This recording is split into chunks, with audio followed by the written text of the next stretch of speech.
Thank you. Well, I think the most interesting contribution so far is the previous one from Deputy Curran, because like Deputy Boyd Barrett, I heard those ads and thought, great, we're going to help to protect workers and give them some reassurance out there. But it seems from Deputy Curran's contribution that this was part of an exercise to see how big and how grave and how deep the problem is. And they didn't get the response they required. I'm not surprised by a low level of response, because you don't have legislation in place to protect workers who are bogusly self-employed. So they're not going to commit suicide and go, here I come, I'm bogusly self-employed, when we're not protecting them. So are we putting the cart before the horse, or what? And that's why I think you've made a strong argument for why this should pass with the rest of the legislation, or at least we should have the right to vote on it. Because ads, as much as you like on telly and radio, will not protect workers. You need it in legislation, and if you read through the two and a half pages here, it sets out to say what the penalties will be if you bogusly self-employ somebody, and then it sets out to describe what is an employee and what is a self-employed person. It's perfectly sensible, it's not rocket science, and I will look forward to hearing from the Minister what exactly she objects to in this. At the department, or at the committee scrutiny of department officials who came in, what I was most interested to hear from them was, because I remember once upon a time when I did work for Mandate Trade Union, we used to comment that there were more dog wardens in the country than there were labour inspectorates, and that there was a low level of oversight on employers and how they behaved.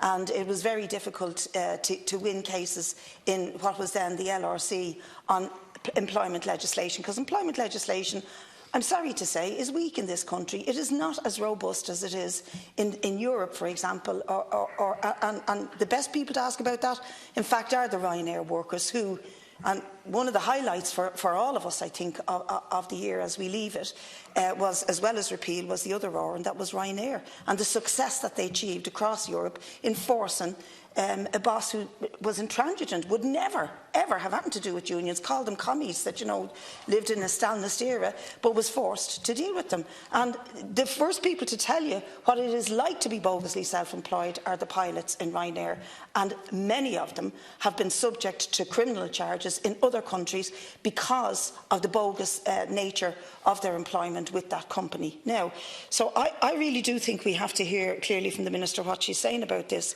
but at that scrutiny, the department inspectors did acknowledge that their numbers have increased and there's more of them. But what they did also acknowledge was they've no idea of the depth or size or prevalence of bogus self-employment. And then when you ask them, well, when you go into sites or factories or shops or markets or, you know, a company that delivers food or whatever, do you actually go and look at the books and check to see who is employed and how they're employed? No, they don't. They walk back out again. So hello, Minister.